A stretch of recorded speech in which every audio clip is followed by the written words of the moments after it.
5 April শনিবার Narayanganj city কর্পোরেশনের 27 নং ওয়ার্ডের বন্দরের কুড়িপাড়া উচ্চ বিদ্যালয়ের প্রতিষ্ঠার 57 বৎসর পূর্তিতে প্রাক্তন শিক্ষার্থীদের উদ্যোগে প্রথম পুনর্মিলনী অনুষ্ঠিত হয়েছে।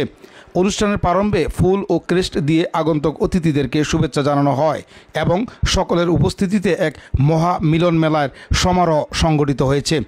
উক্ত অনুষ্ঠানে প্রধান অতিথি হিসেবে উপস্থিত ছিলেন বন্দর উপজেলা পরিষদের সদ্য সাবেক চেয়ারম্যান আলহাজ মোহাম্মদ মাকসুদ হোসেনের সহধর্মিণী ও বিশিষ্ট সমাজসেবিকা নার্গিস মাকসুদ। যে আয়োজক যারা এখানে এই অনুষ্ঠানটি সাজিয়েছেন, আমি অবশ্য অনেক সময় ফেসবুকে দেখেছি তাদের অক্লান্ত পরিশ্রমের ফল আজকে এটা। তারা অনেক পরিশ্রম করেছেন, তাদেরকে আমি আন্তরিক ধন্যবাদ জানাচ্ছি। আর এরকম অনুষ্ঠান আমি আশা করব প্রতি বছর যেন এরকম আয়োজন থাকে।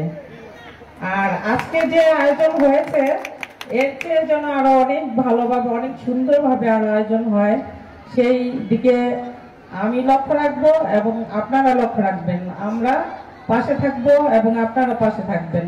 অত্র স্কুলের প্রধান শিক্ষক মোহাম্মদ কামাল হোসেনের সভাপতিত্বে পুনর্মিলনী আয়োজক কমিটির আহ্বায়ক ও অত্র বিদ্যালয়ের ম্যানেজিং কমিটির সাবেক অভিভাবক সদস্য আব্দুল কাইয়ুমের সার্বিক সমন্বয়ে অত্র বিদ্যালয়ের সিনিয়র শিক্ষক শাহ গোলাম রাব্বানী ও সাবেক শিক্ষার্থী নাজমুল হোসেনের সঞ্চালনায় বিশেষ অতিথি হিসেবে অত্র বিদ্যালয়ের সাবেক সহকারী প্রধান শিক্ষক অ্যাডভোকেট বিলাল হোসেন, ম্যানেজিং কমিটির সাবেক অভিভাবক সদস্য আসাদুজ্জামান বাদল, মনিরুজ্জামান, নাজমা আক্তার, সমাজসেবক দেলোয়ার হোসেন, প্রধান শিক্ষক মোহাম্মদ কামাল হোসেনের সহধর্মিণী শাহনাজ আক্তার শিল্পী, সাবেক মহিলা কাউন্সিলর সানিয়া সাউদ ও অবসরপ্রাপ্ত সিনিয়র শিক্ষক হাসান আলী উপস্থিত ছিলেন।